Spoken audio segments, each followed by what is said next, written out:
जोरदार तालियों और ऊर्जा के साथ में डॉक्टर गणपत सिंह जी राजपुरोहित। आपकी तालियां रुकनी नहीं चाहिए जब तक कि सर बोल नहीं देते, जब तक कि कोई संदेश नहीं दे देते।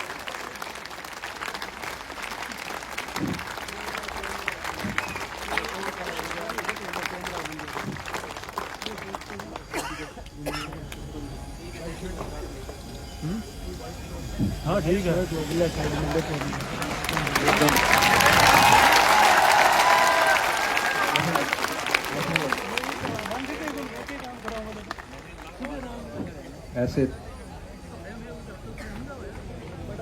वैसे YouTube पे भी आता हूँ तो शायद आवाज की दिक्कत रहती है ना, रहती है। नहीं तो कोई नहीं, वो दूसरे वाला माइक दे हो दे।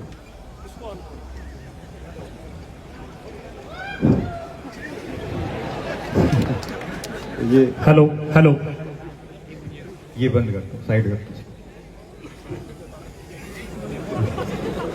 अच्छा क्या बारी है।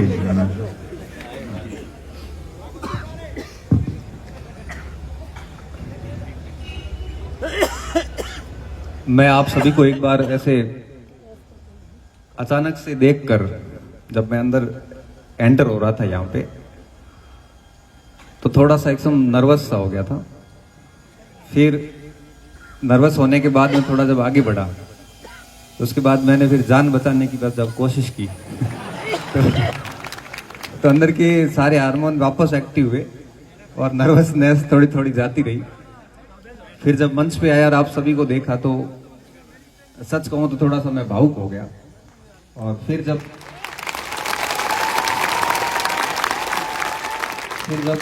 सुरेंद्र जी ने बात को जब मेरी गांव से जोड़ दिया, फोगेरा से, गांव के साथ मेरा गजब लगा हुआ है, तो मैं थोड़ा सा और इमोशनल हो गया, क्योंकि मैं बड़ा भावुक व्यक्ति हूँ। ऐसे व्यक्तित्व में दोनों प्रकार की बातें हैं।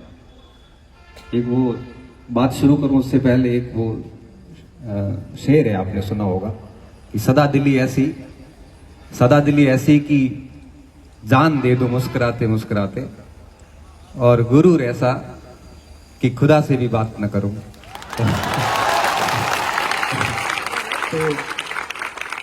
तो व्यक्ति को सिचुएशन के अनुसार दोनों रूप रखने पड़ते हैं। कभी कभी बच्चों के साथ बैठते हैं तो बच्चों जैसे होते हैं, और कभी कभार कोई बहुत बड़े लोग हो जाते हैं ना, बहुत बड़े का मतलब बहुत बड़े, तो फिर उनके साथ हमें बहुत बड़ा बनना पड़ जाता है कई बार। मैं सबसे पहले मां सरस्वती को वंदन करता हूं। सूरतगढ़ की इस पावन धरा पर आयोजित हो रहे ज्ञानोदय 3.0 1.0 यहीं पे हुआ था। पिछली बार अपन हॉल के अंदर थे, इस बार अपन हॉल के बाहर आ गए हैं। फिर भी स्पेस हमने सोचा था कि पिछली बार जगह छोटी थी, इस बार भी जगह तो हमने हमारे हिसाब से काफी ली थी, बट आप लोगों का प्रेम इतना है कि लोग अपनी भाषा में, अपने रूप से, अपनी व्याख्याओं से संज्ञा देंगे कि भीड़ है, लेकिन मेरे लिए ये भीड़ नहीं है, मेरे लिए ये प्रेम है, विश्वास है। और सर पूछ रहे थे कि बात की शुरुआत उस जवाब से करना, अभी तो मैंने शुरुआत की नहीं, उससे पहले ही वो जवाब दे देता हूं, फिर मैं भूल जाऊंगा कि आपको कैसे पता चलता है। सर ये सब बच्चे मेरे अंदर बसते हैं और मैं इनमें बसता हूं, और ये जो सोचते हैं ना, ये जो सोचते हैं वो सेम सोच मेरी होती है, क्योंकि हमारी जहां से हमारा ग्रोइंग हुआ है, हम जिन परिस्थितियों से उठे हैं वो सेम परिस्थितियां रही है, तो मैं इनको समझ सकता हूं, ये मेरे को समझ सकते हैं। शायद यही कनेक्शन है कि आप बिना कहे ही कई बार कई चीजें ऐसी होती हैं कि आवश्यकताओं को पूरा कर देती हैं। तो ज्ञानोदय 3.0 के कार्यक्रम के इस मंच पर विराजमान हमारे वरिष्ठ साथी, अंग्रेजी के विषय विशेषज्ञ, बहुत शांत स्वभाव के धनी और हमेशा विभिन्न प्रकार की लाइमलाइट से दूर रह के ग्राउंड पर काम करने वाले हमारे प्यारे गुरुनानी जी सर, मेरी कल ही सर से बात हुई, मैंने कहा सर आप भी बताना, क्योंकि मेरा थोड़ा बच्चों को देख के, मैं हालांकि इतना बड़ा हुआ नहीं हूँ थोड़ा, तो क्या बता कई बार थोड़ा सा डाउन फील करने लग जाता हूँ। और आप साथ होते तो मुझे थोड़ा ठीक लगा, मैं यूँ भरोड़ हो रहा हूँ मारवाड़ी में कहते हैं ना कि यूँ भरोड़ हो रहा है हमारा थोड़ा। आपका बहुत धन्यवाद सर कि एक सिंगल कॉल पे आपने कहा ठीक है मैं उपस्थित रहूंगा। साथ में बैठे सुधीर जी, और इसके साथ में पूरी टीम जो है हमारी एग्री हब जेट की, जो बहुत कर्मठ टीम,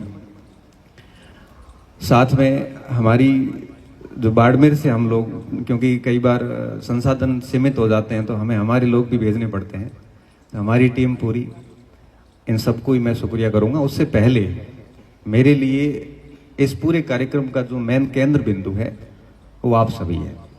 बिना आपके ये हो ही नहीं सकता, कुछ भी नहीं हो सकता।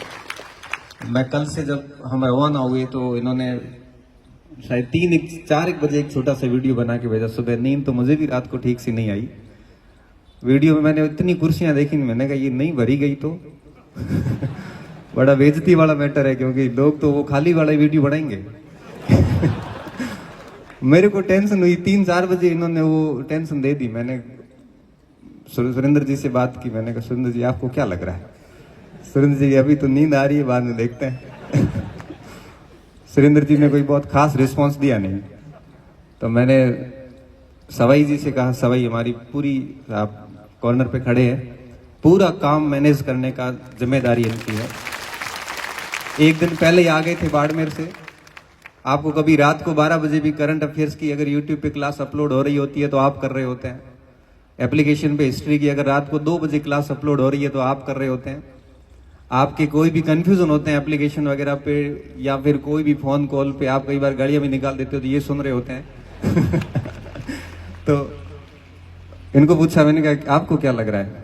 तो कि नहीं सर बहुत बढ़िया है और अच्छा रिस्पॉन्स है, बच्चे खूब आएंगे, आप कुर्सियां खाली नहीं रहेगी। मुझे बहुत डर था, सुबह 7-8 बजे तक मैं काफी नर्वस था। मैंने कहा होता क्या है कि देखो इतनी बड़ी व्यवस्थाएं हो और फिर इसमें अगर 200-400 बच्चे बैठे हुए हो तो फिर वो पूरा हॉल खाली सा लगता है। फिर हालांकि हम तो बात कह के चले जाएंगे, लेकिन वो क्या वीडियो बन जाते हैं ना, तो फिर क्या फिर उनको कौन झेलेगा? मेरे से तो क्या है कि काम इतने पड़े हैं कि वो झेलने का इतना समय नहीं मिलता। तो आप सभी पांडाल को देखकर मैं बहुत अभिभूत हूं आपके प्रेम से। मैं अपने आप को बहुत भाग्यशाली मानता हूं कि आपका मुझे प्रेम मिल रहा है। मुझे लगता है कि हमारे माता पिता के अच्छे कर्म रहे होंगे, हमारे पूर्व जन्मों के अच्छे कर्म रहे होंगे कि मुझे इस मात्रा में प्रेम मिल रहा है। इसको मैं, इस प्रेम से कभी ऋण नहीं हो सकता, ये ऋण मेरे से कभी नहीं उतरेगा, चाहे मैं कितनी वीडियो बना लूं, कितना भी काम कर लूं। यह अपने आप में अद्भुत है, अकल्पनीय है, मेरे लिए अविश्वसनीय है, अविस्मरणीय है, अद्वितीय है। मैं इसको कभी भी शब्द नहीं दे सकता। इसलिए मैं आप सभी विद्यार्थियों का और साथ में जो गुरुजन विराजे हैं सूरतगढ़ के इस शिक्षा नगरी से, आप सभी का, लाइब्रेरी, पीजी संचालक, जितने भी जो साथी है, पुस्तक भंडार के जो भी एजुकेशन इंडस्ट्री से जुड़े हुए लोग हैं, आप सभी का मैं हृदय की अंतस्थ गहराइयों से शुक्रिया अदा करता हूं कि बिना आपके ये कुछ भी पॉसिबल नहीं होता। मैं साथ ही शुक्रिया अदा करूंगा पूरी एग्री हब टीम का, राकेश जी के नेतृत्व में। पिछले 10-15 दिन से आपका खूब माथा खाया इन्होंने, कभी टेम्पो चला के, कभी लाइब्रेरी में पोस्टर लेके आके आपको बार बार टॉर्चर किया है आपको कि आपको 27 तारीख को आना है, 27 तारीख को आना है। इन्होंने बहुत समर्पित होकर प्रयास की, मैं आप सभी इनका भी बहुत शुक्रगुजार हूँ।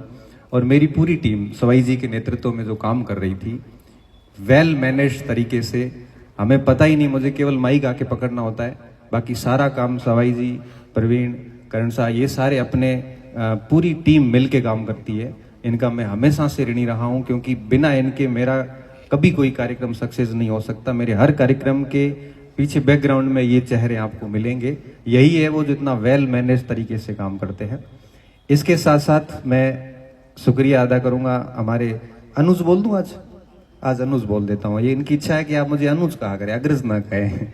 तो इनकी इच्छा का ख्याल रखते हुए हमारे अनुज सुरेंद्र सिंह जी राजपुरोहित इस दौर में जब राजनीति विज्ञान एक जूझ रहा है, जिस समय नाव पतवार डगमगाई हुई है, और उस समय सुरेंद्र जी उस नाव को अकेले है वो संभालने की कोशिश किए हुए लगातार जुझारू तरीके से लड़ रहे हैं, और मैं पीछे से सपोर्ट कर रहा हूँ, लगे रहना थोड़ा और बस बात हम थोड़ा अब पहुंच गए हैं, किनारा आने वाला। उसमें लगातार पिछले 3 साल से राजनीति विज्ञान को खूब मेहनत कर रहे हैं, और मैंने जिन जिन बच्चों को सुरेंद्र जी के पास भेजा, मेरे को आज तक कोई शिकायत नहीं आई।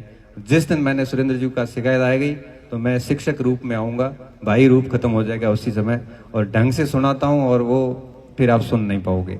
तो बहुत तरीके से आप पढ़ा रहे हैं, और जनरली जब भी अपना कोई कार्यक्रम होता है तो आप मंच पे मेरे साथ रहते हैं, और मंच पे क्या थोड़ा सा बड़ा चढ़ा के बोलते हैं, थोड़ा ठीक लगता है हमें थोड़ा तो सुरेंद्र जी की ओजस्वी वक्ता, तो मैं आपका बहुत बहुत धन्यवाद देता हूँ कि आप अपने उन सारे बच्चों को छोड़ के, जो हजारों बच्चे आपसे पढ़ रहे हैं और यहाँ पे आप पधारे हैं, तो डेफिनेटली ये आपका मेरे प्रति प्रेम है।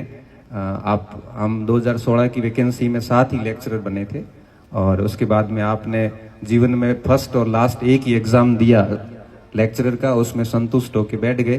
फिर 3 साल पहले हमने इनको वापस पिस्ट किया, मतलब यहाँ घोखा करें कि भाई पढ़ाई करो। तो मैंने कहा ऐसे बैठे बैठे से क्या होगा, कुछ काम कर लो आप। तब इन्होंने वापस राजनीति विज्ञान की किताबें है वो खोली। मैंने कहा वापस तो मत खोलो, क्योंकि वापस जो आपने किताबें पहले पढ़ी है वो कुंजियां काम की है नहीं, अब आप नई किताबें खोलो।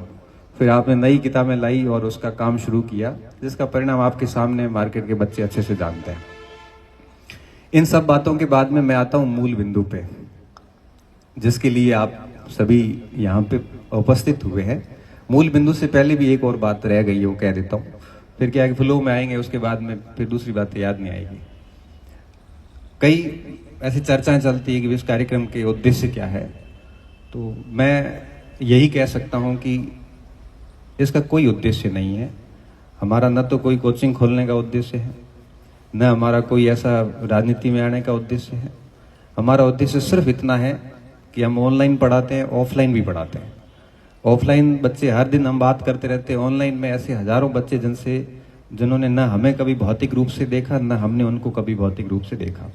तो साल में एक बार हमारे अंदर से ऐसे वो होती है ना, बीचनी जिकन के अगर एकदम अमुजनी टाइप की, एक बार चलते हैं और देख के आते हैं, बच्चों से मिल के आते हैं, थोड़ा मोटिवेशन मिलता है। कैमरे के सामने अकेले खड़े रह रहे कि व्यक्ति थक जाता है, तो इसलिए साल में एक आध बार वहां जाएं जहां बच्चों की संख्या ठीक है। तो बच्चों की संख्या की बात आती है तो फिर सूरतगढ़ याद आता ही, हर बार याद आता है। और पिछली बार जब 15 नवंबर को कार्यक्रम किया गया था, तो आपने जो प्रेम दिया था वो हम कभी भूल ही नहीं सकते। अब आपने इस बार और उससे बढ़ा के प्रेम दे दिया, तो हम आगे भी नहीं भूलेंगे इसको। तो कोई उद्देश्य नहीं है, सिर्फ इतना उद्देश्य है कि आपसे बात करना और आपसे एक प्रकार से मार्गदर्शन की बात करना। हमारा तो यूं है कि कोई बहुत लंबा सोच के चलते हैं, लेकिन रणनीतियां व्यक्तिगत लेवल पे काम करती है। मुझे मजरू सुल्तानपुरी की वो लाइन बड़ी याद आती है, और कई बार मैं बोलता भी हूं कि मैं तो अकेला ही चला था जानिबे मंजिल, आप जुड़ते गए, आप मिलते गए और कारवा बनता गया। मैं तो अकेला ही चला था, मैं तो मंजिल की अकेला ही चला था। मैं मेरे गांव से निकल के आया हूं, और फोगेरा को अगर आप कभी देखोगे, आज आपने सुना है फोग वनस्पति होती वहां पे, इसलिए फोग वनस्पति ऐसी वनस्पति है जिसके लिए बहुत अधिक पानी की आवश्यकता नहीं होती। वो बिना पानी भी खड़ी हो जाती है, लू को भी, थपेड़ों को भी सह लेती है, आंधियों को भी सह लेती है, जड़ें भी बड़ी गहरी होती है, कितने भी आवारा पशु उसके ऊपर आ जाए उसके बाद में वो वापस पसर जाती है। हम उस वनस्पति के क्षेत्र से आते हैं, तो निश्चित तौर पे वो वनस्पति की विशेषताएं वहां के जीव जंतुओं में और मनुष्यों में भी है। तो हम उस क्षेत्र से आते हैं, डेफिनेटली।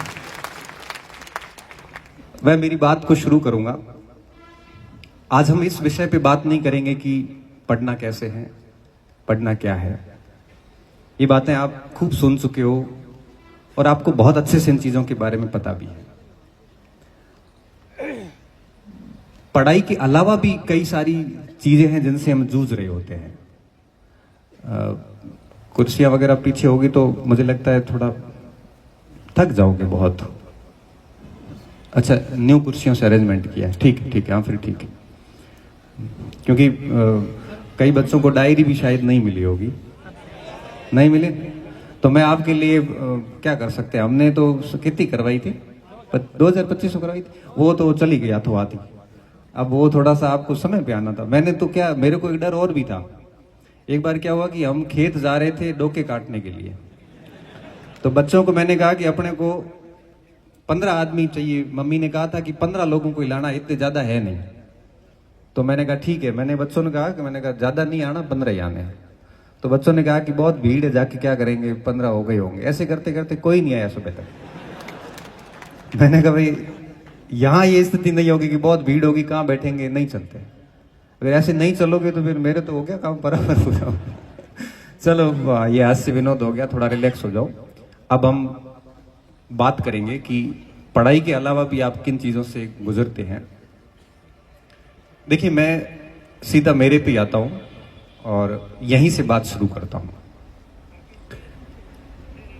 देखिए, आप सभी बहुत अच्छी तरीके से पढ़ रहे हैं और निश्चित तौर पे दूर दराज क्षेत्रों से आए हैं। किसी का टारगेट अध्यापक भर्ती परीक्षा है, किसी का सब इंस्पेक्टर है, किसी का राजस्थान प्रशासनिक सेवा है, किसी का व्याख्याता है, किसी का वरिष्ठ अध्यापक है। हर व्यक्ति अपने लक्ष्य के साथ यहां आया हुआ है।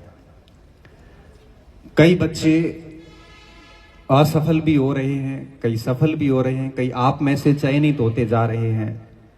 कई बच्चे हैं जो निरंतर असफल भी होते जा रहे हैं। 2-2, 3-3, 4-4 साल हो गए, सफलता मिल नहीं रही है। कुछ मार्क्स से रह रहे हैं, कुछ मार्जिन से पीछे छूट रहे हैं। और इस दौरान वो विभिन्न प्रकार के स्ट्रगल कर रहा होता है वो स्टूडेंट, और वो स्ट्रगल किसी को नहीं दिखता, वो सिर्फ वो व्यक्ति महसूस करता है जिनसे वो गुजर रहा है। मैं यहां पे आपको एक बात बताना चाहूंगा कि देखो, आपका सोचा हुआ कुछ भी नहीं होता। आप कितने भी दिमाग में प्लान बना लो शानदार वाले, ये कर लूंगा वो कर लूंगा, देखो मैं यहां पे जाके नियतिवादी हो जाता हूं। मैं डेस्टिनी को बहुत मानता हूं कि नियति ने जो आपके लिए तय किया वो बड़ा शानदार तय किया है। बस भरोसा इस बात पे रखना है कि हमें हमारी जो कर्तव्य निष्ठा है, हमारी जो पढ़ाई है, हमारी जो अभी इस समय हमारी जो ड्यूटी बनती है, उसके साथ हमें कोई छेड़छाड़ नहीं करनी है। मेहनत कंटिन्यू करते रहना है। बाकी नियति ने आपके लिए बढ़िया व्यवस्था कर रखी है, इस बात में मैं बहुत विश्वास करता हूं। मैं ग्रेजुएशन के जब फाइनल ईयर में था, ठीक ठीक स्तर बना लिया था उस समय, और एक जॉब में सिलेक्शन होता है। फाइनल ईयर की बात है, 2009 की बात है। उस समय सपना बुना कि हम सिविल सर्विसेज की तैयारी करेंगे, सेना में जाएंगे। इन दोनों में से किसी एक को जरूर चुनेंगे, या तो वर्दी पहनेंगे या प्रशासनिक अधिकारी बनेंगे। और नियति ने कुछ और तय कर रखा था। मैं कहता हूं ना, आप सोचते हो उसके अनुसार बहुत कम लोगों के साथ ही होता है। होता वही है जो डेस्टिनी ने आपके लिए व्यवस्थित रूप से लिख रखा है। आप कहां जाने वाले हो आपको नहीं पता। अब मैं दिल्ली पहुंचा सिविल सर्विसेज के लिए, सारी चीजें ठीक चल रही थी, प्री भी पास हो गए, उम्मीद थी मेंस भी कर लेंगे। और उसी समय बीमारी डायग्नोस होती है मेरे, कोलाइटिस में अल्सर था, अभी भी है और आगे भी रहेगा, क्योंकि लाइलाज है। डॉक्टर ने कहा कि 3 टैबलेट के साथ में जिंदगी गुजारनी है। बहुत बुरा सा लगा था, क्योंकि आपका सपना जब आपके सामने मरता है तो आप उसको डाइजेस्ट नहीं कर पाते हो। लेकिन अब जाके मुझे समझ में आता है कि जो हुआ वो ठीक हुआ। अगर वो चीजें उस समय बीमारी की स्थितियां नहीं पैदा होती तो निश्चित तौर पे मैं आज न तो इस जगह खड़ा होता, ना मुझे इतने बच्चों का प्रेम मिल रहा होता। मैं आज जब इन चीजों को देखता हूं, मैं किसी भी शहर जाता हूं, कहीं भी जाता हूं, साथियों से मिलता हूं, और जितना मुझे प्रेम मिलता है ना, उससे मुझे बड़ा अंदर से इतना अभिभूत हो जाता हूं कि अगर उसी समय सेना में या प्रशासन में जाता तो आज मुझे मेरे परिवार के अलावा कोई नहीं जान रहा होता। इन बच्चों का प्रेम मुझे कभी नहीं मिल रहा होता। तो नियति ने क्या तय किया? नियति ने शिक्षा क्षेत्र तय किया और हम प्रशासन के उद्देश्य के साथ निकले और कॉलेज में आके रुके। बात ये थी, इस पूरी बात में निष्कर्ष ये था कि पढ़ाई कभी नहीं छोड़ी, अपनी धुन में मेहनत करते रहे, फेल हुए, पास हुए, फेल भी हुए, पास भी हुए, और दुनिया में ऐसा कोई व्यक्ति नहीं है जो असफल नहीं होता। और जो असफल नहीं हुआ है उस व्यक्ति को कभी भी आने वाली जनरेशन की समस्या पता नहीं चलेगी। आज मैं अगर आपकी बात को समझ पा रहा हूं, इसके पीछे कारण है कि मैं खूब असफल हुआ। ऐसी कोई परीक्षा नहीं जिसमें मैं फेल नहीं हुआ। लेकिन बात वापस ये है कि वापस चीजों को शुरू भी हमें ही करना है। इसलिए सबसे पहली बात आप सभी को मैं ये कहूंगा कि बस मेहनत करते जाए, बाकी नियति पे छोड़ दें। जब आप अंदर से डरने लगते हैं, चिंतित होते हैं कि पता नहीं मेरा क्या होगा, सीट कम है, उस समय वापस मैं ये बात याद दिलाता हूं, ये चिंता और भय आपको खोखला कर देंगे अंदर से। आपकी सोचने से कुछ नहीं होना, बस मेहनत करते जाओ, जो होगा वो आपको मिल के रहेगा। क्योंकि मैंने ऐसे लोग देखे हैं, सिविल सर्विसेज के लिए तैयारी करने गए थे, सिविल सर्विसेज में नहीं हुआ, कोचिंग इंस्टीट्यूट खोले, और राजस्थान का शायद ही कोई तहसील या जिला कार्यालय होगा, नहीं होगा जिसमें उनके पढ़ाए हुए अधिकारी नहीं है, किंग मेकर बन गए। कौन किधर जाने वाला है ये आपको नहीं पता, बस शर्ते मेहनत में दम होना चाहिए। ऐसा नहीं हो कि आपकी तैयारी खराब हो। नियति के भरोसे बैठ नहीं सकते आप, परंतु मेहनत करते जाओ और रिजल्ट को नियति के ऊपर छोड़ सकते हो। जिन्होंने जो प्लानिंग की वो आपको मिल के रहेगी। दूसरी बात, जब ये असफलताएं मिल रही होती है तो एक वर्ग ऐसा भी होता है जो आपको मेंटली हरास भी करता है। वो परिवार के लोग भी हो सकते हैं, वो साथी लोग भी हो सकते हैं, वो समाज भी होता है। और ये केवल आपके साथ नहीं है, ये सबके साथ है। इस सृष्टि में कोई ऐसा व्यक्ति नहीं है जिसके आलोचक नहीं होंगे या जिसको मानसिक रूप से प्रताड़ित करने वाले लोग नहीं होंगे। नौकरी लगने के बाद भी कर लेंगे। चयन के बाद आपको क्या लगता है कि नहीं कहेंगे, कह देंगे ये पेपर लेन पास हुए, फिर क्या करोगे? फिर क्या करोगे? ये वर्ग हर जगह मिलेगा। और ऐसे वर्ग के लिए हम क्या करते हैं? ऐसा नहीं है कि ये केवल आप सुनते हो, हमने भी खूब सुना है, सुनते रहते हैं, कोई फर्क नहीं पड़ता। इसका सबसे बढ़िया जवाब होता है मौन। शांत हो जाओ, संयमित हो जाओ, कुछ नहीं कहना है। मौन में बड़ी ताकत है। मौन आपकी गहराई को बचा कर रखता है। जो व्यक्ति बहुत बोलता है, हर व्यक्ति को जवाब देने की कोशिश करता है, जो खुद को एक्सपोज करता है, उसकी गहराई सबको पता चल जाती है कि कितना गहरा व्यक्ति है। भय उससे लगता है जो शांत रहता है। जो शांत रहता है वो हमेशा आश्चर्य का विषय होता है कि इसमें और कितनी गहराई बाकी है, ये क्या क्या कर सकता है। और ये उस पक्ष के लिए बड़ा घातक होता है, बड़ा फ्रस्ट्रेटिंग होता है कि कुछ बोले ये, ताकि पता तो चले कि इसमें अंदर कितना है। और अगर आप मौन को पकड़ के बैठे हैं तो आप यकीन मानिए कि दुनिया की सारी लोगों के नकाब उतर जाते हैं, सबकी शक्लें आपके सामने आ जाती है और आपको वो लोग कभी जान नहीं पाएंगे। वो ताकत होती है मौन में। इसलिए कहता हूं कि जब भी ऐसी स्थितियां आती है, कोई कटाक्ष करे, कोई मजाक उड़ाए, कोई कमेंट डाले आपके ऊपर, मस्ती से इसको सुन लो, इग्नोर कर दो। अगर आप उन बातों से प्रभावित होकर अपने काम प्रभावित कर रहे हैं, आपकी ऊर्जा अगर उन चीजों में नष्ट हो रही है, मतलब ये है कि जो लोग आपके खिलाफ है वो सफल हो रहे हैं और आप हार रहे हो। इसलिए मैं आप सभी विद्यार्थियों को कहूंगा कि इस जीवन में ये सबसे ज्यादा सुनने को आपको मिलता है। आपके पास छोटी नौकरी है तो बड़ी के लिए ताना मारा जाएगा, नहीं है तो नौकरी के लिए मारा जाएगा। और ये चीजें कई बार मेरे पास बच्चों के मैसेजेस आते हैं ना कि सर मेरे को यह कह दिया, मेरे साथ वाले सेलेक्ट हो गए, मैं दुखी हूं। मैं दुखी क्यों है? थारी लाग जाएगा, दिन गति लाग जाए, मेहनत कर जा। और मेहनत ही नहीं करेगा तो कुछ नहीं होना। ऐसी स्थितियों से निकलने का सबसे बड़ा तरीका होता है शांत होना। तीसरा, जब हम इस स्थितियों से गुजर रहे होते हैं तो कई बार हम कई चीजों का ध्यान नहीं रखते। एक बात हमेशा याद रखना, आप किसी भी जगह जाते हो, आप बाद में पहुंचते हो, आपसे पहले आपका व्यक्तित्व पहुंच जाता है वहां पे। मैं तो 27 तारीख को आया हूं, लेकिन जब पता चला कि मेरा सेमिनार है सूरतगढ़ में, मेरा व्यक्तित्व उसी दिन यहां पे पहुंच गया था, उसी दिन पहुंच गया था। इसलिए व्यक्तित्व जो गति करता है ना, वो आपकी गति से बहुत गुना आगे गति करता है। मैं कहना चाह रहा हूं कि अपनी छवि, अपना व्यक्तित्व इतना बढ़िया बनाइए कि आपके जाने से पहले ही वहां पे माहौल बन जाए कि अच्छा व्यक्ति आने वाला है। और ये व्यक्तित्व की शुरुआत जो होती है ना, वो इस स्टेज से हो जाती है। उस पे काम करिए आप।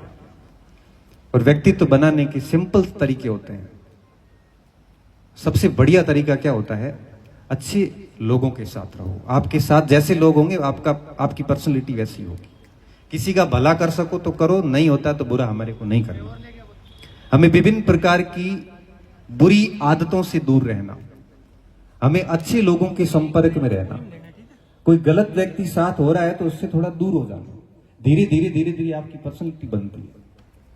और वो व्यक्तित्व जो होता है ना, अब मैं अगर हाथ खड़े करके पूछ लूं ना सर, तो इसमें मेरे से पढ़ने वाले बच्चों की संख्या कम होगी। निश्चित तौर पे 10-20% होंगे जिन्होंने कोई न कोई, किसी ने इकोनॉमिक्स पढ़ी होगी, या किसी ने ज्योग्राफी पढ़ी होगी, या किसी ने इतिहास पढ़ा होगा। बाकी सारे बच्चे इसलिए आएंगे कुछ सीख के आएंगे या कुछ बात सुन के आएंगे। और जो व्यक्ति जो बोलता वैसा ही जैसा उसका व्यक्तित्व होता है। और व्यक्तित्व अलग है और मैं बोलूंगा अलग, तो आप मेरी बात पे कभी भरोसा नहीं करोगे। मैं खुद चोर हूं और आपको कहूं कि ईमानदारी से मेहनत करोगे तो नौकरी लग जाएगी, तो आप मन में कहोगे मानो हैंग ठाए। मंच में मैं बैठा था 2-1 साल पहले, एक किसी कार्यक्रम में गया था, तो हमारे साथ में एक मंच पे हमारे साथी बैठे थे। बड़ा शानदार भाषण दिया। मैं बड़ा अभिभूत हुआ, मेहनत से कैसे नौकरी लगती है। और कुछ समय पहले एसओजी ने गिरफ्तार किया, तो एक बच्चे ने मुझे न्यूज कटिंग भेजी कि सर ये वही है जिस दिन मैंने आपको कहा था कि इस आदमी के साथ दोबारा मत बैठना सर। आपकी वचन वही होने चाहिए जैसे आप सच में हो, तभी जाके लोग भरोसा करते हैं। अन्यथा आपकी सारी चीजें मिनटों में खत्म हो जाती हैं। इसलिए अपने व्यक्तित्व पे काम कीजिए। थोड़ा सा आपके पास में, आपका जब समय नहीं होता है ना, तब हमें शांत रहना चाहिए। ये सब समय का खेल है। आज हमारा टाइम चल रहा है इसलिए हम बोल रहे हैं। जब हमारा टाइम नहीं था तो हम भी चुपचाप बैठ रहे थे। क्या गुड्डे है कहीं मत बोलो कि पावरफुल व्यक्ति नहीं होता, पावरफुल उसका टाइम होता है। और ये सबका आता है। आप ये मत सोचना कि हमारा कब आएगा। समय सबका आता है और निश्चित तौर पे आता है। इसलिए टाइम बहुत पावरफुल है। जैसे जैसे ये आपके थपेड़े आ रहे हैं, विपरीत हालात आ रहे हैं, इनसे जूझते जाना आप। धनुष जो होता है ना, वो तीर उतना ही आगे जाएगा जितना उसको पीछे खींचा जाएगा। जिंदगी में सेटबैक आने बहुत जरूरी है, झटके लगने बहुत जरूरी है। तभी पता चलेगा कि आपका वाकई में आपका कौन है। नहीं तो कभी पता नहीं चलेगा, आप गलत फहमी में रहोगे। आपको लगेगा कि मेरी कांटेक्ट लिस्ट में 1200 लोग हैं, मैं कुछ भी कर सकता हूं। संकट आएगा तो पता चलेगा कि 4 लोग ही काम के हैं इसमें से। फिर 1196 के नंबर भले डिलीट कर दो आप। ये सेटबैक जिंदगी में आने चाहिए। अगर आपकी जिंदगी में वैसे भंवर आए हुए हैं ना, किसी के शारीरिक रूप से, किसी के पारिवारिक रूप से, किसी के आर्थिक रूप से, किसी के कोई धोखे के रूप में, तो मान के चलिए कि ये सही हो रहा है। एटलीस्ट आपको इस पूरी दुनिया के बारे में पता चल रहा है कि जब भी विपरीत स्थितियां आती है तो उससे निपटना आपको खुद को ही है। और 2-3 बहुत क्लोज लोग आपके साथ खड़े होंगे, और ऐसे खड़े होंगे कि कैसी भी विपरीत स्थिति में वो आपको बाहर निकालेंगे। उस समय आपको दुनिया की पहचान होगी कि ये आदमी काम का है। 2014-15 की बात होगी, मेरे घर का नीलामी नोटिस निकला। लोन लिया हुआ था, पैसे दे नहीं पाए, तो बैंक ऑफ बड़ौदा ने कुर्की का आदेश निकाला। 20 लाख रुपए का उस समय था। मैंने कहा 20 लाख रुपए, अपना तो बढ़िया ग्रुप है, 50-50 हजार करेंगे तो भी मैं कल इसको पैसे दे दूंगा। मुझे पता नहीं था लोनिंग के बारे में, ऐसा कुछ चल रहा है। मैं आईएएस मेंस के एग्जाम देने गया हुआ था, तो पीछे पता चला कि भाई पुलिस आई है और ऐसी ऐसी स्थिति है। मैंने मेरे मोबाइल से एक मैसेज बनाया और मेरे जितने भी साथी जो अच्छे जगह पे थे, मतलब दे सकते थे पैसे, उन सबको मैसेज किया कि आप हेल्प कर लो, मेरा घर बच जाएगा। क्योंकि मैं चेक साइन करके दे सकता हूं, गवर्नमेंट टीचर हूं, तो पैसे आपके कहीं नहीं जाएंगे, समय पे आपको लौटा दूंगा। समय कमजोर है, हम कमजोर नहीं है। और आप बहुत वास्तविक, क्योंकि ऑन कैमरा बोल रहा हूं तो ठीक बोल रहा हूं। एक दिन बाद भी एक व्यक्ति का रिस्पांस नहीं आया कि मैं आपकी मदद करता हूं। उस समय समझ में आया कि कौन किसका है। व्यक्ति का घर जा रहा है, आप 25,000 रुपए नहीं दे सकते, जिसकी सैलरी आपकी 40 से ऊपर है सबकी।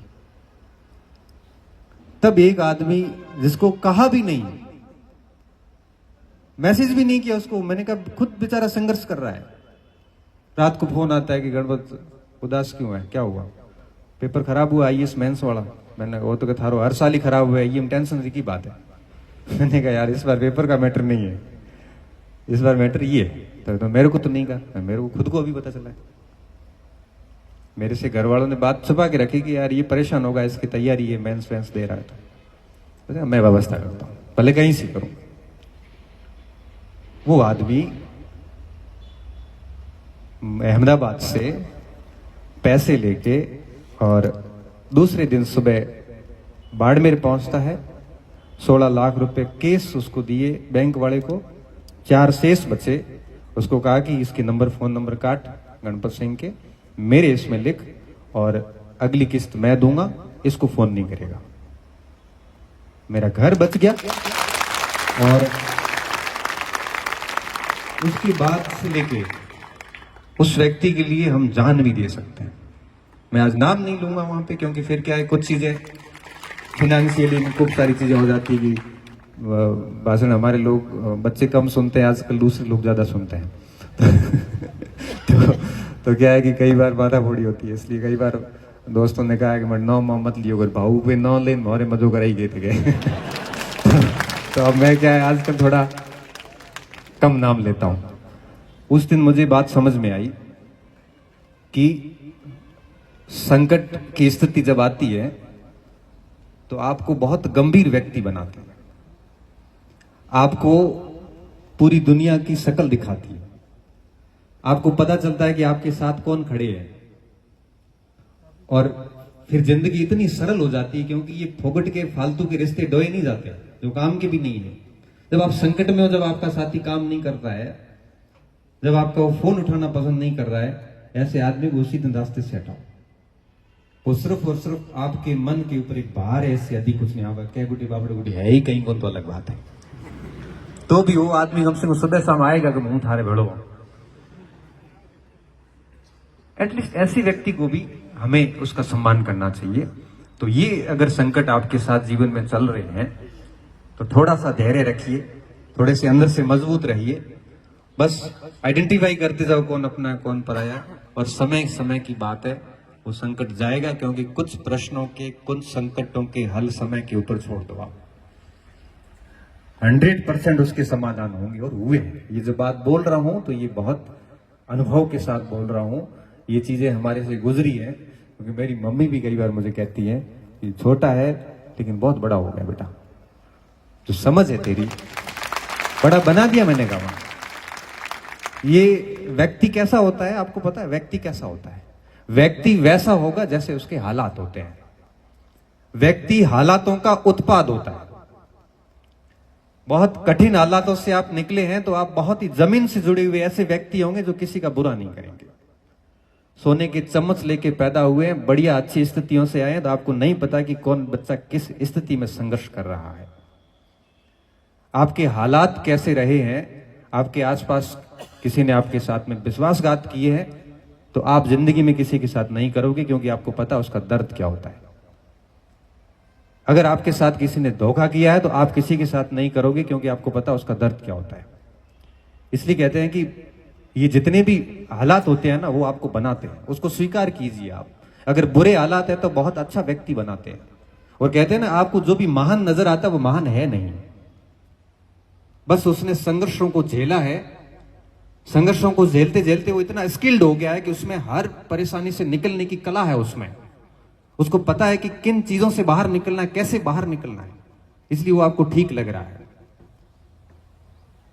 तो इसलिए जब भी कभी ऐसी स्थितियां उत्पन्न होती हैं तो आप उसको एक्सेप्ट कीजिए कि ये कहीं ना कहीं आपके व्यक्तित्व को बढ़िया करेगी, ये आपके व्यक्तित्व को कमजोर नहीं करेगी। वो कहते हैं ना कि मेहनत से उठा हूं, मेहनत का दर्द जानता हूं, और आसमान से ज्यादा जमीन की कद्र जानता हूं। छोटे से बड़ा बनना आसान नहीं होता, छोटे से बड़ा बनना आसान नहीं होता। जीवन में कितना जरूरी है सब्र जानता हूं। मेहनत बढ़ी तो किस्मत भी बढ़ चली, मेहनत बढ़ी तो किस्मत भी बढ़ चली, और छालों में छिकी लकीरों का असर जानता हूं। छालों में छिपी लकीरों का असर जानता हूं। पौधा था, नरम था, तो आंधियों को झेल गया। मगरूर दरख्तों के हालात जानता हूं।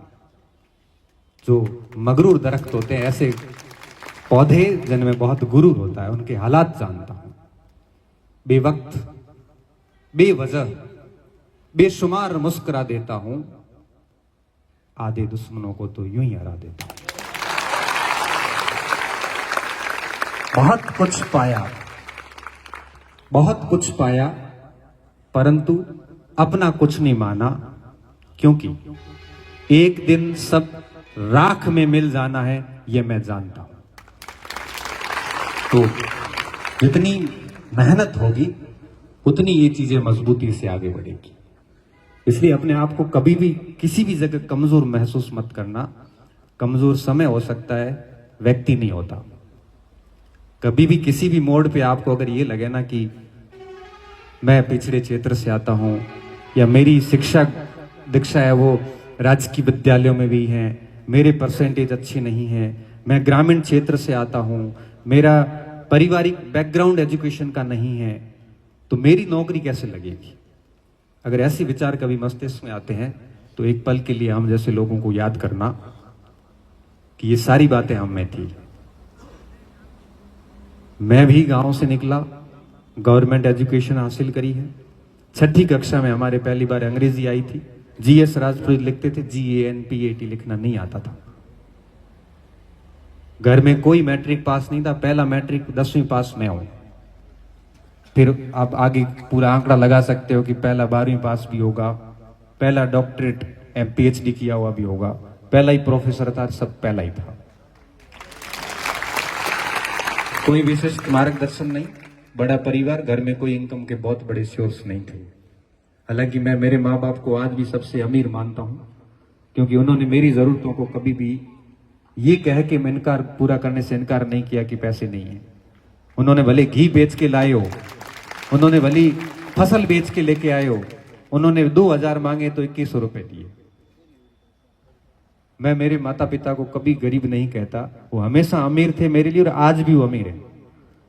मैं चाहता हूं कि आज भी मेरी अगर गाड़ी लेके मैं कहीं निकलूं तो मेरी माँ अगर जब मेरे हाथ में 100 रुपए देती है संभाल के कि खर्ची रहा दिख रहा है, ले थारे 500 रुपया, उस 500 की होड़ ये हमारे 5 लाख नहीं करते।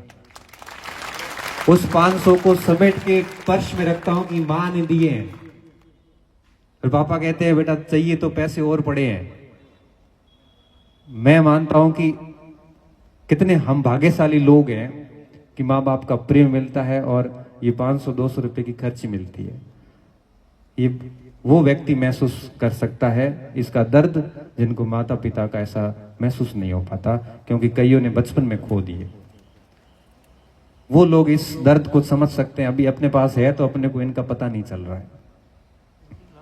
कई बार मैं किसी मंचों पे सुनता हूं कि मेरे माँ बाप गरीब थे। अरे भाई, आपको आईपी लेनी है, पब्लिसिटी लेनी है, तो माँ बाप को क्यों गरीब बता रहे हो? वो माँ बाप जब सुनेंगे वो वीडियोस तो क्या सोचेंगे कि मन गरीब बता दी। बताओ मैं ये की कमी पूरी नहीं की जो ये मेरे को गरीब कह रहा है। कई वीडियोस में मैंने सुना। एक बार तो मैं एक मंच पे बैठा था, एक आरएस अधिकारी ऐसा बोला, तब मेरा जब वापस भाषण में नंबर आया तो मैंने कहा कि मैडम मैं आपसे पूर्ण रूप से असहमत हूं। अगर वो गरीब होते तो आप यहाँ नहीं होती, किसी खेत के अंदर पोट उठा रही होती, किसी गाय के और भैंस के। आप अगर अधिकारी बनी है ना तो उसी माँ बाप के कारण बनी। वो अमीर है, उनको गरीब मत ठहराओ कृपया करके। भविष्य में इस तरह से कुछ मत बोलना, मेरी गलती होगी। मंच पे ही मैंने बोल दिया। उसी दिन बहुत बड़ा कार्यक्रम था, 700-800 लोग बैठे थे, मेरे से डाइजेस्ट नहीं हुआ। तो आप कभी भी इन चीजों को ऐसे महसूस मत करना कि आप पिछड़े क्षेत्रों से आते हैं। देखो, आपकी अपनी संस्कृति है, आपकी अपनी भाषा है, उस पर गर्व करिए और अपने आप को कभी भी इस तरह से कमजोर महसूस मत करवाना। किस बात की कमजोरी? आप भी तो पूर्ण मानव हैं। बस थोड़ी सी चीजें हैं वो हमें ध्यान रखनी होती हैं। बस फर्क आप में और मेरे में थोड़ा यहां पे फर्क आ जाता है। अगर फर्क आ रहा है तो आप उसको दूर करना। मैं कुछ बातें बोलूंगा यहां पे। जब हम 12वीं करके कॉलेज में प्रवेश किए, कॉलेज में हमने बहुत अच्छे साथी रखे थे। बस दिमाग में एक ही बात थी कि जीवन में नौकरी लगे ना लगे, लेकिन रहेंगे हमेशा अच्छे व्यक्ति, किसी का बुरा नहीं करेंगे, अच्छे ग्रुप में रहेंगे। जॉब में हो गए तो बढ़िया बात, नहीं तो कोई न कोई प्राइवेट जॉब करेंगे। कोचिंग में पढ़ाना शुरू कर दिया 2011-12 से। कोई बढ़िया काम कर लेंगे, लेकिन कोई ऐसा बुरा काम नहीं करेंगे जिससे कि माता पिता और गुरुजनों को नीचा देखना पड़े। हम कोई नशे पत्ते से, इस कारोबार से नहीं जुड़ेंगे। हम किसी के हितों को नहीं मारेंगे। और साथ में ऐसे साथी चुने जो हमेशा से बूस्ट करते थे कि चीजें सब बढ़िया होगी आगे जाके। अगर आप ये नहीं कर रहे हैं तो करिए आप। बस यहां कुछ फर्क आ रहे हैं कि गांव से निकलने के बाद आप क्या नहीं कर रहे हो जो हमने किए थे। पहली बात, बहुत अच्छे साथी रखिए आप, क्योंकि वो जितने अच्छे होंगे वो व्यक्ति वैसा ही होगा। 1000 शिक्षक जितना ज्ञान आपका सहपाठी आपको दे देता है 1 घंटे के अंदर ही। हम कितने भी मोटिवेशनल लेक्चर दे दे, पास वाले ने ये कह दिया ये किताब कहीं हुआ है मतलब हम 10 दिन से कह रहे हैं कि ये किताब खूब है, और दोस्त ने बोल दिया मैं कह रहा हूं। जब हम ऑफलाइन में पढ़ाते हैं, किसी टॉपिक को समझाने में हमें घंटा भर लग जाता है, बच्चे के समझ में नहीं आता, पास वाला उसको कहता है उसको ऐसे नहीं, ऐसे कर रहे, उधर आ जाएगा। एक स्टूडेंट के ऊपर सबसे अधिक प्रभाव पड़ता है उसके साथियों का। वो कैसे होंगे उस पर डिपेंड होगा कि आप कैसे होंगे। अगर साथ में कोई नशेड़ी रख लिया तो धीरे धीरे आप भी उस स्थिति में जाना शुरू करोगे। रात को हम लूणकर्ण सर से आ रहे थे, तो हमारे एक मित्र है, वाइस प्रिंसिपल है, तो हमें होटल पे रोका, सुरेंद्र जी, मैं, कर्ण साथ थे। तो उन्होंने कहा कि चाय, मैंने कहा नहीं, मैं तो ब्लैक टी पीता हूँ। तो सुरेंद्र जी को चाय, सुरेंद्र मैं भी ब्लैक टी। हमारे साथी कर्ण सिंह को कहा आप, मैं ब्लैक कॉफी। दूध, हम दूध सबने छोड़ दिया है। तुम्हारे मुकेश को पूछा, हमारा ड्राइवर है, आप तो, मैं तो बिल्कुल चाय नहीं पीता तो आप जिनके साथ रहते हो, मैं अगर गाड़ी में चढ़ते ही अगर बोतल खोलूंगा, मतलब कोई भी जूस वगैरह की हो सकती है, तो तय बात है कि मेरे साथ वाले भी यही करेंगे, मेरे साथ वाले भी यही करेंगे। क्योंकि मैं भी फिर तो ये नहीं कह सकता ना कि ये नहीं करना चाहिए आपको, तो वो मेरे सामने देखेंगे। क्लियर सी बात है। देखो, आपको, आप जो बोलते हो आपको पहले व्यवहार में लाना पड़ता है। तो मैंने मेरे जीवन में कभी नशा नहीं किया, तो मैं सीना ठोक के बोलता हूं कि बेटा ये मत करो। अब जो बात हम, इसलिए मैंने कहा ना, व्यक्तित्व की जो बात की थी, पर्सनैलिटी ऐसी बनाओ कि आप जो बोल रहे हो वो आप कम से कम अपने व्यवहार में भी लाओ, तब तो कुछ बात होती है। नहीं तो क्या होता है कि फिर आपकी कोई वो वैल्यू जो है वो नहीं रहती, उन शब्दों की कोई वैल्यू नहीं रहती। तो जीवन में ये सब चीजें चलती रहती है। देखो, पढ़ाई के अलावा बहुत कुछ चीजें मैटर करती है, सब कुछ पढ़ाई नहीं है। पढ़ने के साथ साथ आप अपना जीवन निर्माण पे भी ध्यान दीजिए। तो सबसे बड़ी बात ये थी कि अच्छे साथी रखिए। दूसरी बात, जब हम वापस, मैंने कहा ना, बाड़मेर आए, तो हमने वापस, मेरे को कई बार स्टूडेंट कहते सर पढ़ाई में बहुत एवरेज थे, 10वीं में 49 थे, 12वीं में 61 थे, फिर ये सब चीजें हुई कैसे? अंग्रेजी आती नहीं, गणित आती नहीं, कहीं पेपर वेपर तो नहीं लाया कहीं? मैंने कहा पेपर तो मिला ही नहीं, पैसे नहीं थे, नहीं तो क्या बता वो भी हो जाता। वो कोई बड़ी बात थोड़ी है, वे 2 साल तक पहले तक लाते ही थे, और अभी पता चल रहा है कि कौन कौन लेके गया। और मैंने तो मेरे फेसबुक पे पोस्ट करना ही छोड़ दिया। मेरे एक मित्र है, उनका मैसेज आया कि गुरु आपकी स्ट्राइक रेट 100% है। मैंने क्या हुआ? क्योंकि 6 लोगों की पोस्ट की है, 6 ही अब एसओजी के पास है। मैंने कहा मैं भविष्य में किसी भी बच्चा सफल होके आएगा तो 2-3 साल तक पोस्ट नहीं करूंगा, क्योंकि आजकल किसी के कोई भरोसा नहीं, कौन क्या करके आया, अपने को थोड़ी पता चलता है कि शक्ल पे थोड़ी लिखा हुआ है कि ये ऐसे आया हुआ है। लेकिन सफलता के लिए अब मुझे जब ये बच्चे पूछते हैं कि सब चीजें हुई कैसे, तो मैं सिर्फ 3 चीजें बोलता हूं। पहली बात, मेरे साथी। आज सारे के सारे, कोई भारत सरकार में अधिकारी है, कोई राजस्थान सरकार में अधिकारी है, सबसे नीचे से नीचे कोई रैंक पे है तो स्कूल लेक्चरर है। अब आप समझ सकते हो कि बाकी कहां गए होंगे। सब बढ़िया बढ़िया जगह है, कोई अब एडिशनल कमिश्नर है, कोई कमांडेंट है, कोई आर्मी में कर्नल तक चले गए, कोई है वो आईएएस बन गए, कोई आईआरटीएस में हुए, कोई आईआरएस बन गए, कोई एसटी बन गए, कोई आरपीएस बन गए, सारे अच्छी अच्छी जगह पे सेट है। अब आप जब ऐसे लोगों के साथ रहते हैं, आपको भी अंदर से छोटा मोटा आईएएस नजर आने लग जाता है, क्योंकि वो भी उसकी बातें भी फिर ऐसी होती है कि इस बार प्री निकाल लेंगे, अगली बार मेंस कर देंगे। क्यों? उसी ग्रुप में बैठा है। अब आप ऐसे व्यक्ति के साथ बैठे हैं जिसका लक्ष्य 4th ग्रेड और उससे ऊपर है ही नहीं, तो आपकी दिमाग में भी यही बात आएगी 4th ग्रेड, 3rd ग्रेड, वापस 4th ग्रेड कब आ रही है, जबकि आप में बहुत क्षमता है। आप अपने आप को अंडर एस्टिमेट कर रहे हैं। सही कह रहा हूं आपको। होता क्या है कि जब आपके साथ में कौन लोग रह रहे हैं, ये बहुत मैटर करता है। साथ में रहने वाला अगर आपको बढ़िया तैयारी कर रहा है तो आप उससे प्रेरित होकर आप भी करोगे, उस चीजों का प्रभाव पड़ता है। दूसरी बात जो मैं कह रहा था कि ये परिवर्तन कैसे आए। दूसरी बात, जब कॉलेज की दुनिया में हम प्रवेश किए और जब पढ़ाई शुरू करी, देखो मैंने तो ना कभी जिंदगी में कोचिंग करी। उस समय का दौर ऐसा था कि इतना कोचिंग इंडस्ट्री थी भी नहीं, ना लाइब्रेरी व्यवस्थाएं थी, ना टेस्ट सीरीज व्यवस्थाएं थी। जो करना था सेल्फ ही करना था। आज की स्थितियां अलग, पूरी स्थितियां बदल गई है। लेकिन मैं आपको बात बताऊं कि कॉलेज के जो 3 साल थे, उन 3 सालों में हमने खूब पढ़ाई की थी। हमने कभी हमारा समय खराब नहीं किया। 7-8 घंटे पढ़ना है मतलब पढ़ना है। आज भी मेरी जो नियमितता है वो आज भी बनी हुई है। अब पहले खुद के लिए पढ़ता था और अब बच्चों के लिए पढ़ता हूं। ऐसा कोई दिन नहीं जाता कि मैं 4-5 घंटे नहीं पढ़ता। और आज आप सब में सबसे बड़ी जो कमी होती है वो होती है नियमितता की। आप 2 महीने, 4 महीने, 5 महीने लगातार नहीं पढ़ पा रहे हो। लगातार पढ़ने का मतलब ये नहीं है कि आप 30 दिन पढ़ते जाओ। मैं कहता हूँ 5 दिन पढ़ लो, 1 दिन भली रेस्ट कर लो, टेस्ट देके आ जाओ, 1 दिन आप घूमने फिरने भी जा सकते हो। महीने भर में कम से कम 20-25 दिन तो आपकी बढ़िया पढ़ाई होनी चाहिए। ये नियमितता हमारे में थी।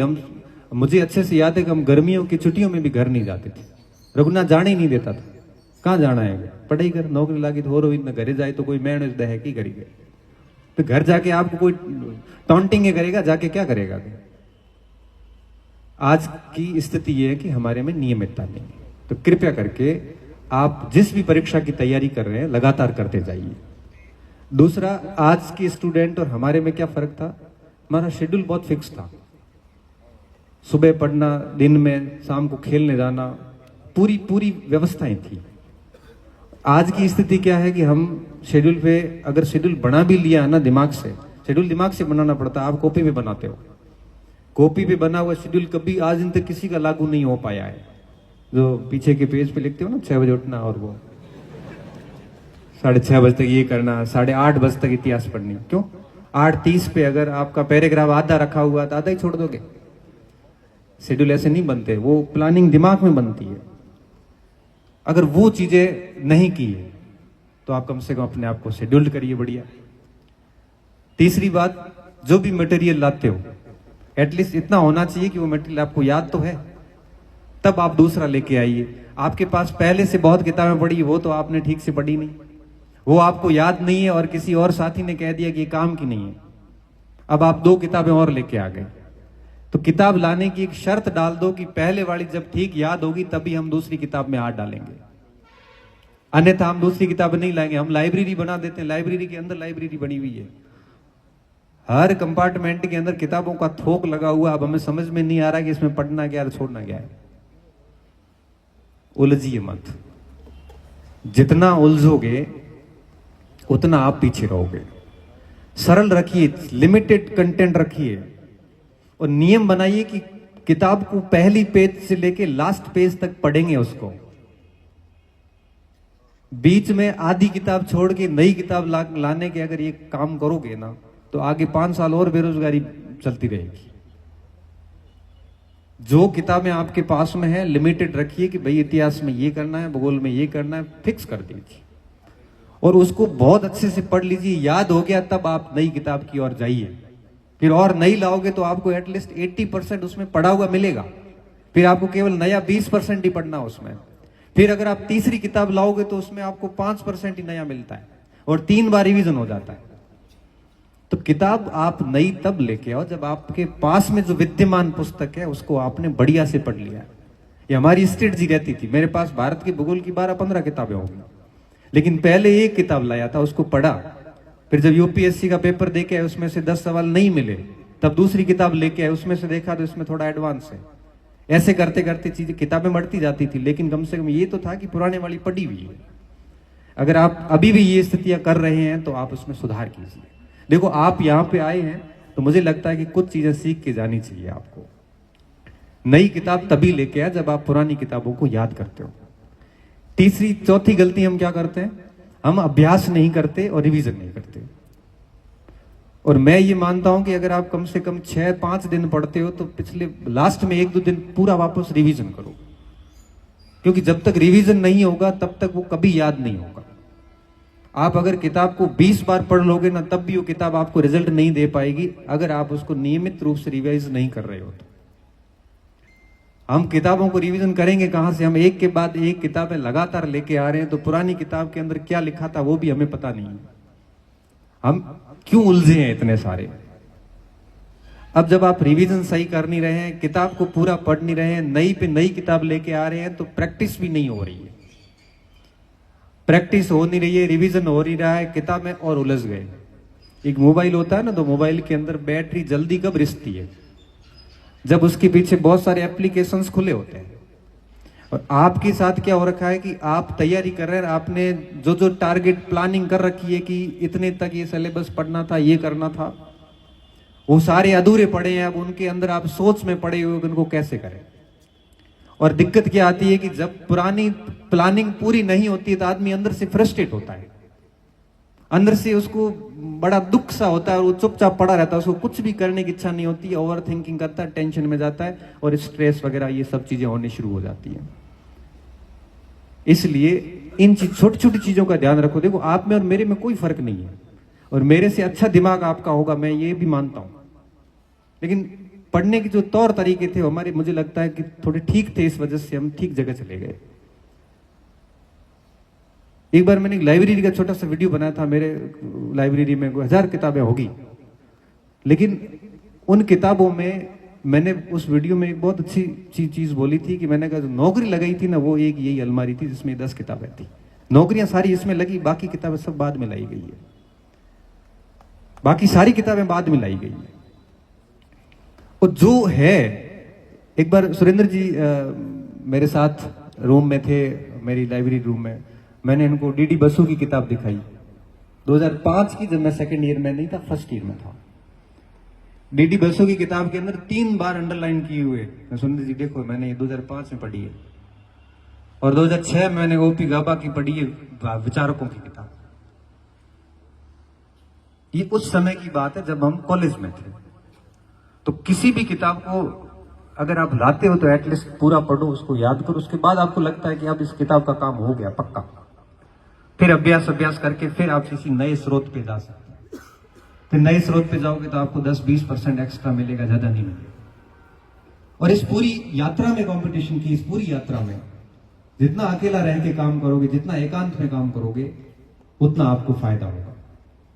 जितना मार्केटिंग करोगे, जितना प्रचार करोगे, जितना माहौल बनाओगे, जितना थड़ियों पे बैठ बैठ के ग्रुपिंग करोगे, कभी नौकरी नहीं लगेगी। बहुत कड़वा सच है। सिलेक्शन वो बच्चे लेके निकलते हैं जिनको कोई जानता ही नहीं है।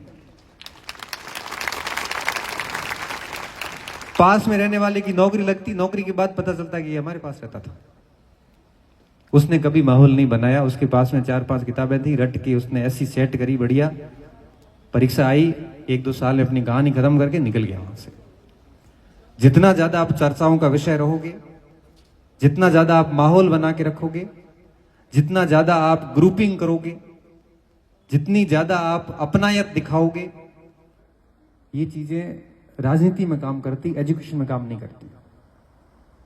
और मुझे बड़ा दुख होता है जब मैं ये सब चीजें बहुत नजदीक से देखता हूं कि हम किन परिस्थितियों से घर छोड़ के यहां पे आए हैं, और यहां आके हमें गायब हो जाना चाहिए था, और यहां आके तो हमने मंच पे आ गए। मतलब हम 10-15 का ग्रुप बना दिया यहां पे, तो फिर इससे अच्छा तो घर ही चले जाते, ढाणी में बढ़िया नीम के नीचे एक अच्छा सा झोंपा बना के पढ़ लेते। इससे तो बढ़िया वो था। फिर हम यहां पे आए क्यों है? टेस्ट सीरीज ज्वाइन करिए लेकिन टेस्ट नहीं दे रहे हैं, तो फिर टेस्ट ज्वाइन क्यों की थी? आप सोचना आज घर जाके कि बेसिक गलतियां कौन कर रहा है, आप खुद कर रहे हो या सिस्टम की गलतियां? जब तक गलतियां रहेगी तब तक चयन नहीं होते, और आपकी गलतियां आपको पता नहीं चल पाएगी, लेकिन आपके दोस्त को जरूर पता चलेगी।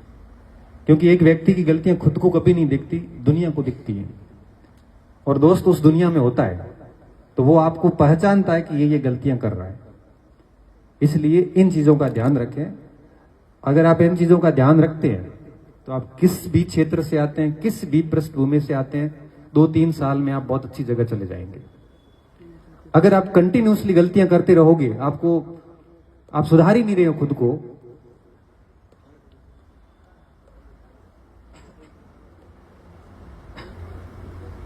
ज्यादा टाइम तो नहीं हो गया? बैठ दो। अतलू याद करे, बाड़ू नाला याद करे। तो जो कमियां मैंने अभी जो बोली, मुझे लगता है कि विद्यार्थियों के लिए इनको ठीक करने की बहुत ज्यादा जरूरत है। क्योंकि आजकल आप कितने कमजोर हो गए हो कि छोटी सी कोई बात होती है तो आप डामाडोल हो जाते हो। फिर मेरे को उसने ये कह दिया ना, अब मैं तो मर जाऊंगा, तो वैसे भी काम का नहीं। तो एक छोटी छोटी बात पे आप अगर इतने बड़े रिएक्ट करते हो, व्यक्ति को कभी भी प्रतिक्रियावादी नहीं होना चाहिए। प्रतिक्रियावादी समझते हो? रिएक्शन देना ही नहीं चाहिए। किसी ने कह दिया कि थारे सिलेक्शन वही कौन, अब नहीं कोई भूख मरो कौन, बस हो गया काम। क्यों जवाब देना पलट कर? बशीर बद्र साहब कहते हैं ना कि मुखालफत से मेरी शख्सियत संवरती है, मैं दुश्मनों का बड़ा एहतराम करता हूं। जो इस तरह से करने वाले लोग हैं, उनसे मेरे व्यक्तित्व में निखार आता है, तो मैं दुश्मनों को बड़ा शुक्रिया अदा करता हूं। एक मेरे साथी थे, आरएस की ट्रेनिंग में थे, बहुत पुरानी बात है, 2011-12 की बात है। एसटीएम बने थे, इंजीनियरिंग करके आए थे। तो हुआ यूं कि पास वाले साथियों ने थोड़ा, कि होता यह है कि जनरली आप किसी भी जगह जाओगे तो एक हीगल वाला है ना, थीसिस, एंटीथीसिस, सिंथेसिस, वाद, प्रतिवाद और संवाद। तो वाद है तो सामने प्रतिवाद भी है। भले आप आरपीएस बन के आरपीए ट्रेनिंग में जाओगे, वहां पे भी आपके सामने एक एंटीथीसिस तो आएगा। तो मजाक मजाक में सही, क्योंकि मजाक मजाक में व्यक्ति गंभीर बात कहता है, मजाक का हवाला देके। सीधा कहने में थोड़ी खतरे है तो कह दिया, हो तो मजाक करते थे। तो मजाक मजाक में उन्होंने एक बड़ा गंभीर आरोप लगा दिया गलती से हो गए, पता नहीं कैसे एसडीएम बन गए। भाट जी थे, पता नहीं कैसे एसडीएम बना दी, किसने बना दिया गया। आदत होगी कोई थोड़े मोड़े लिख विकर लेने की आदत थी, ऐसी कुछ कह दिया कि सब्जेक्ट के बेस पे सिलेक्शन हो गया। उस समय 2 सब्जेक्ट होते थे, उनको बात बड़ी चुभी अंदर से। चुभने के बाद ये बात फिर उन्होंने हमें बताई और उन्होंने इंटरव्यू में भी बोली। चुभने के बाद उन्होंने कहा कि ठीक है, मैं ऐसा ही है तो विषय चेंज करता हूं और अब आईएएस में अलग विषय के साथ दूंगा। आरएस के 2 विषय छोड़ दिए, आईएएस का फॉर्म डाला, तैयारी शुरू थी, पहले कर रहे होंगे। सब्जेक्ट दोनों ही चेंज किए इंजीनियरिंग के लिए। और वेरी फर्स्ट अटेम्प्ट के अंदर रैंक मुझे एग्जैक्टली याद नहीं है, 67 थी या 76 थी, ऐसी कुछ थी। वेरी फर्स्ट अटेम्प्ट के अंदर बंदा आईएएस बना। आईएएस बनने के बाद में पत्रकार है। वो ट्रेनिंग अभी एसडीएम की पूरी हुई नहीं थी, उससे पहले ही उसका सिविल सर्विस सिलेक्शन हो गया। अभी वो आईएएस है। अब कैडर नाम लूंगा तो उनको पता चल जाएगा। तो पत्रकारों ने पूछा कि भाई पत्रकार आ जाते जनरली, पहले तो, आजकल तो खूब बनते हैं, पहले तो कम सिलेक्शन होते थे कि आप अपनी सफलता का श्रेय वगैरह, तो सफलता का श्रेय साथियों को ही दूंगा। मैं तो मेरे चुपचाप खा पी के बैठा था, मौज कर रहा था, तभी किसी ने ये कह दिया, हमारे तो खटकी बात के, और बात खटक जाती है। मैंने तो ईगो पी लिया उसको, और फिर मैंने सारे मौज मस्तियां छोड़ दी, वापस मैं ढंग से पढ़ा, नंबर आ गया। बाकी इस सफलता में मेरे माता पिता, मेरे गुरुजनों का बहुत बड़ा योगदान है नहीं।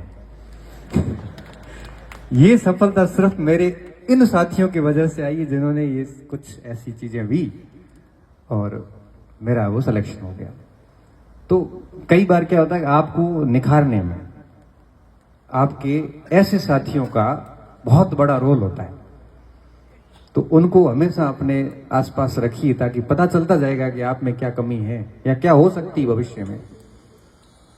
तो इस तरह से कभी भी रिएक्ट, प्रतिक्रियावादी नहीं करना चाहिए। तो मैं कह रहा था हम इतने कमजोर हो गए हैं कि छोटी छोटी बात को हम दिल पे ले लेते हैं। थोड़ा सा गहरा व्यक्तित्व बनिए, अपना व्यक्तित्व थोड़ा गंभीर बनाइए कि हर कोई आपकी हैसियत का, हर कोई आपकी गहराई का अंदाजा नहीं लगाए। हर व्यक्ति आपकी गहराई का अगर अंदाजा लगा पा रहा है ना, इसका मतलब ये है कि आपको कोई सीरियस नहीं लेगा भाई, सीधी सीधी बात है। जीवन में सीरियस वही व्यक्ति लिए जाते हैं जिनके व्यक्ति तो बड़े गहरे हैं, बहुत रिजर्व रहे हुए हैं, पता नहीं कि और इसमें कितने तीर पड़े हैं, इनके तुनीर में कितने रखे हुए शेष हैं। तो बहुत मेहनत कीजिए और कोशिशें कभी भी व्यर्थ नहीं जाती। ये हम उन रास्तों से गुजरे हैं तो हमें पता है। अभी आपको लग रहा होगा कि नौकरी मुश्किल है, पता नहीं कैसे होगा। जिस दिन लगेगी उस दिन आपको लगेगा कि इतना मुश्किल कुछ था नहीं। वो पंक्तियां है ना कि कोशिश कर हल निकलेगा, आज नहीं तो कल निकलेगा। अर्जुन के तीर सा सत्य, मरुस्थल से भी जल निकलेगा। तो अर्जुन से तीर सा सदना तो पड़ेगा ना मरुस्थल से जल निकालने के लिए। खाद डाल, पानी दे, बंजर भूमि से भी फल निकलेगा। हिम्मत रख, आग जला के रख, फौलाद का भी बल निकलेगा। कोशिश कर, हल निकलेगा, आज नहीं तो कल निकलेगा। उम्मीदें जिंदा रख, उम्मीदें जिंदा रख, मेहनत कर, गरल के सागर से भी गंगा जल निकलेगा। गरल यानी जहर, गरल के सागर से भी गंगा जल निकलेगा। बैठना मत, काम करता जा, मेहनत करता जा, हिम्मत जुटाता जा। आज जो ठहरा ठहरा है, कल वो चल निकलेगा, कल वो चल निकलेगा। तो इस समय निश्चित तौर पे आप सभी संघर्ष की स्थिति में हैं। खूब मेहनत कीजिए, अपने व्यक्तित्व पे काम कीजिए, थोड़े से गहरे व्यक्तित्व बनिए, बहुत अधिक बोलने की आदत को थोड़ा कम कीजिए। कुछ लोगों के सामने अधिक बोलिए, कुछ लोगों के सामने, क्योंकि आज की स्थिति ये है कि आप कहीं पर भी बैठ के कुछ भी बोलोगे, उसको बहुत जूम करके 10 जगह पहुंचाया जाएगा। भरोसेमंद लोगों की कमी आ गई है। इसलिए अपनी जुबान पे नियंत्रण रखो, कम से कम बोलो, क्योंकि ये चीजें भी आजकल जरूरी हो गई है। आप क्या बोलते हो, कहीं बैठे हो बातें कर रहे हो, फिर वो बात तीसरी जगह पहुंचाई जाती है, फिर उसको फोन आता है, थारे टेंशन में 10 दिन बढ़ाई गई। तो बेटा उल्टा उल्टा लकड़ का तीर क्यों लेना, शांत रहो, बिल्कुल शांत। ये काम करने थोड़ी आए यहाँ पे सूरतगढ़ में, वो यहाँ कहो वे बंदा यहाँ कहो देख ली तो की देख ली भाई। आप इन चीजों में भी फंसे हैं। ये चीजें आपको दिख नहीं रही है, मुझे दिखती है। इसलिए हमेशा ध्यान रखें, जुबान पे नियंत्रण रखें, हर जगह नहीं बोले, हर जगह अपनी व्यथा मत बताओ। समाधान नहीं है उनके पास में, उनके पास केवल उड़ाने के लिए मजाक है। जाने के बाद वापस आप मुड़ोगे नहीं, उससे जस्ट पीछे शुरू हो जाएंगे। कितने भोले लोगों की किसके सामने समस्या बता के आया है, तो खुद समाधान करो ना। ऐसी कौन सी समस्या जिसका समाधान आपके पास नहीं है, और नहीं हो रहा है समाधान तो शांत हो जाओ, समय के साथ अपने आप हो जाएगा। कुछ चीजों का इलाज टाइम करता है, आप नहीं कर सकते तो यहां रहो आराम से, सुबह से शाम पढ़ाई करो, अच्छा शेड्यूल रखो, अपने व्यक्तित्व पे काम करो, थोड़े गहरे व्यक्तित्व बनो। हर जगह जाके ऐसे खुल के फूट के मत आओ, नहीं तो क्या आपकी कोई वैल्यू नहीं होगी। बहुत अधिक बोलने वालों की वैल्यू नहीं होती। बोलिए उपयुक्त मंच पे, उपयुक्त स्थान पे और उपयुक्त जगह पे, उपयुक्त लोगों के सामने बात रखिए। मैं कॉलेज जाता हूं, मेरे अगर स्टाफ को आप किसी को जानते हो पूछना, आपको यूं लग रहा होगा कि मैं बातूनी व्यक्ति हूं, खूब बातें कर रहा हूं। विद्यालय महाविद्यालय परिसर में फर्स्ट ईयर की जब क्लास होती है उसको आप छोड़ दो, बाकी मैं किसी से कोई बात नहीं करता। तब कोई लोग कहते कि इसमें बहुत एटीट्यूड है। एटीट्यूड है, 19 साल का नौकरी लगा हूं, खुद का कमा के खा रहा हूं, है आपसे टूटेगा नहीं। साफ बेदाग चरित्र रखा हुआ है एटीट्यूड। कोई कहते हैं कि सर इनका स्वभाव नहीं है ऐसा फालतू बात करने का। पहले खूब करता था, लेकिन उसके फिर गलत अर्थ निकालने शुरू होते। फिर कई साथियों ने कहा कि थोड़ा अपने मरण दो, बोलना ही, क्योंकि मेरा स्वभाव ऐसा है कि मैं कहीं पे भी ध्यान नहीं रखता कि कौन बैठे और क्या बोल रहा हूं। मैं सारा ही पर्दे खोल देता हूं सीधा सीधा। फिर कई बार सुरेंद्र जी भी कहते हैं अरे कंट्रोल कंट्रोल। युवराज जी कहते हैं गणपति जी थोड़ा ध्यान रखना चाहिए। फिर मेरे को कोई कहता है तो मेरे को बुरा लगता है, मैं लिख लेता हूं। तो वो कहते हैं अब इसको कुछ कहना ही नहीं। अब मैं समझ गया इन चीजों को कि नहीं बोलना, अपने को उचित जगह पे ही बोलना है। वो उचित जगह कौन सी है कि आपको भी समझ में आ जाएगा। इसलिए यहां बैठे हो आराम से, खूब मेहनत करिए। इस प्रकार की पंचायतियों से, इस प्रकार की ग्रुपिंग से दूर रहना कोई किसी का है नहीं। समय चला जाता है, बातें याद रह जाती हैं, आपकी बातें स्टेटमेंट रिकॉर्ड होते हैं सारे, और फिर वो घूम घूम के वापस सामने आएंगे। इससे अच्छा है कि हमारे को जितनी खामोशी के साथ काम करोगे, जितना मौन के साथ आगे बढ़ोगे, जितना समस्याओं का समाधान स्वयं से करोगे, उतना ही आपका व्यक्तित्व बहुत अच्छा सा होता जाएगा। बाकी वैसाखियों के सहारे रहोगे, दूसरों के सहारे, किसी की नैया पार नहीं होती। और बाकी सफलता के बाद में सब लोग आपसे वैसे ही जुड़ जाएंगे। और अगर आप चाहते हो कि सब अपने हैं, ये हैं, तो एक बार फेल होने के बाद या कोई छोटा मोटा काम किसी को बता के देखना, आपको पता चल जाएगा कि कौन आपका कौन पराया है। इसलिए आपका निर्माण और आपका पतन दोनों आपके हाथ में है। आपका समाधान भी आपको ही करना है, आपको अपनी प्रोग्रेस भी आपको स्वयं को करनी है। इसमें कोई आपकी मदद करने वाला नहीं है। हम लोग सिर्फ मार्ग दिखा सकते हैं, चलने वाले आप खुद हो। तो खूब मेहनत करिए। मुझे तो यूं लगता है कि हमें बाकी चीजों पे ध्यान कभी देना ही नहीं चाहिए। बस जीवन में टारगेट ले लीजिए कि अब 2 या 3 साल है मेरे पास में, और इन 3 सालों में मैं पूर्ण रूप से अपना जो 100% होता है वो मैं दे दूंगा। मेरी तरफ से मैं कहीं कमी नहीं रखूंगा। और जो जो चीजें एक विद्यार्थी के लिए जरूरी होती, जैसे मैंने आपको कहा, चाहे स्टडी मटेरियल की बात हो वगैरह, इन सारे नियमों को ध्यान में रखते हुए मैं पढ़ लूंगा तो दिक्कत वाली बात नहीं आएगी। तो मैं आपको दावे के साथ कह सकता हूं कि अगर इन छोटी छोटी बातों का ध्यान रखते हुए अगर आप 1-2 साल मेहनत करते हैं तो मैं बहुत विश्वास के साथ कह सकता हूं कि आप विदिन 2 या 3 साल के अंदर बहुत अच्छी जगह पे होंगे। और मां सरस्वती कभी अपना ऋण नहीं रखती। ये बात केवल बोलने के लिए नहीं है, ये बात केवल बोलने के लिए नहीं है, ये बात सच में सिद्ध होती है। और सिद्ध होने के बाद बच्चे आके कहते हैं सर ये बात आपकी बहुत सही थी।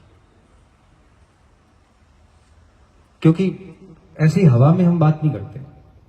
आप अपने आप को पढ़ पढ़ के जिस स्तर का बनाओगे उस स्तर पर आप देर सवेर 1 साल 2 साल बाद डेफिनेटली जाओगे। तो अपने आप को बनाने पे फोकस कीजिए, क्योंकि जितना अपने को बनाओगे ना उतनी उस जगह पे आप स्वतः ही चले जाओगे।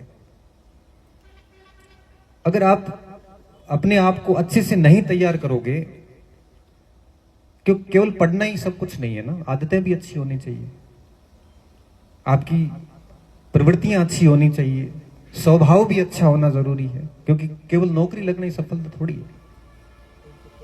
और नौकरी तो नहीं भी लगते हैं तो वो और अच्छी जिंदगी जीते हैं आपसे। मैं और बताऊं नौकरी करने वालों से, नौकरी में तो और भी गुलामी रहती है, सुबह से शाम तक अधिकारी का डंडा भी रहता है। और हम यहाँ भाषण दे रहे हैं, अब भी नोटिस आएगा 1-2 के कोचिंग कैसे पढ़ाया आएगा, मुझे पता है क्यों, क्योंकि वो उसमें बहुत सारी गुलामियां हैं, बहुत सारी जकड़न है।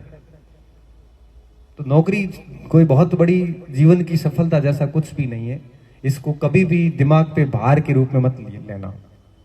और अगर आप उसको दिमाग के ऊपर भार के रूप में ले रहे हो कि बस सब कुछ यही है, तो लगेगी भी नहीं, क्योंकि डर डर में उत्तर गलत करके आओगे। और ये सारा माहौल सेट किया जाता है कि परीक्षा नहीं पास हुए तो ये हो जाएगा, कुछ भी नहीं होगा।